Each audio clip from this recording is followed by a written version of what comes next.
Selamat datang ke Nasir's Kitchen. Saya Nasir dan hari ini kita akan masak sos cendawan atau mushroom sauce.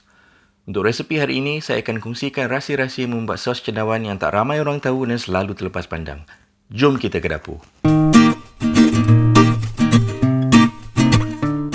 Bahan-bahan yang kita perlukan ialah minyak zaitun extra virgin, kicap manis enak, sos Lea & Perrins, 80 gram mentega, 250 gram cendawan. Apa-apa cendawan pun boleh, saya gunakan campuran 3 jenis cendawan. Cendawan butang putih, cendawan butang perang, cendawan tiram. 3 ulas bawang putih yang dicincang kasar, 30 gram tepung gandum, 1 cube pati ayam, air, thyme kering, lada hitam yang ditumbuk, parsley kering. Potong dan hiris cendawan.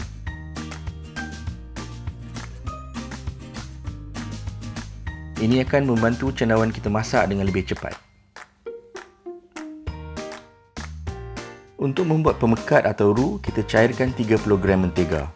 Sos kita akan dimasak dalam 2 peringkat. Pertama, kita buat campuran pemekat dan kedua, kuah cendawan yang kita akan gabungkan untuk menghasilkan sos. Masukkan 30 gram tepung gandum.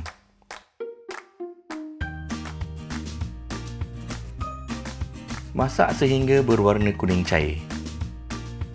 Ketepikan dan biarkan sejuk. Panaskan sedikit minyak zaitun extra virgin dalam periuk. Masukkan cendawan yang dipotong. Nak tahu rahsia dan buat sos cendawan yang sedap? Senang je. Cendawan kita kena masak lama-lama. Kesilapan yang selalu orang buat ialah cendawan tak dimasak dengan betul atau sekejap sangat.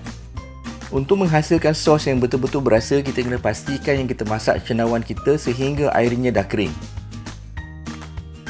Ini adalah langkah yang paling penting bila kita nak buat sos cendawan. Cendawan yang kita sangkakan banyak akan tinggal sedikit sahaja. Bila cendawan kita dah hilang lebih kurang 90% kandungan airnya, kita masukkan 30 gram mentega.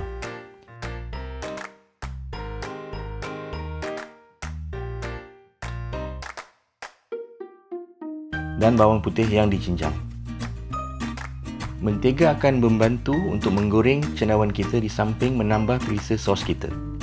Sementara kita tunggu cendawan kita masak, kita larutkan 1 cube pati ayam dalam 1 cawan air.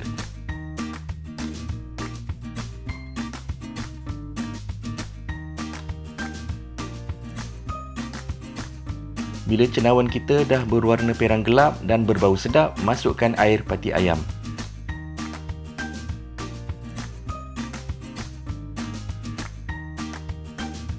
Tambah lagi 3 cawan air.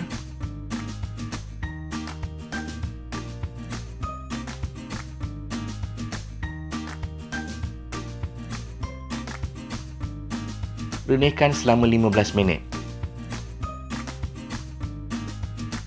Tambah 1 sudu besar kicap manis enak.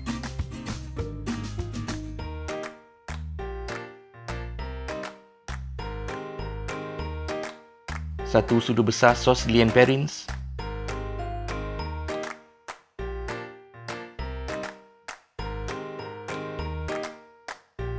Sekarang kita masukkan campuran mentega dan tepung atau roux kita sedikit demi sedikit.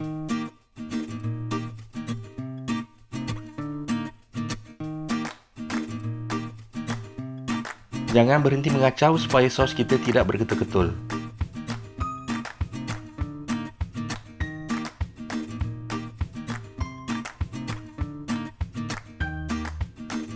Bila sos kita dah pekat, kita tambah sedikit lada hitam kasar yang ditumbuk atau dikisar, sedikit herba thyme kering dan herba parsley kering. Kacau sehingga rata.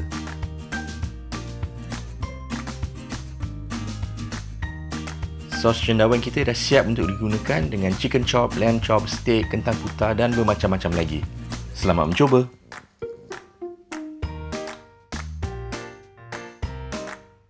Kalau masih belum subscribe lagi ke channel ni, sila tekan butang subscribe. Senang je tekan butang merah kat bawah tu.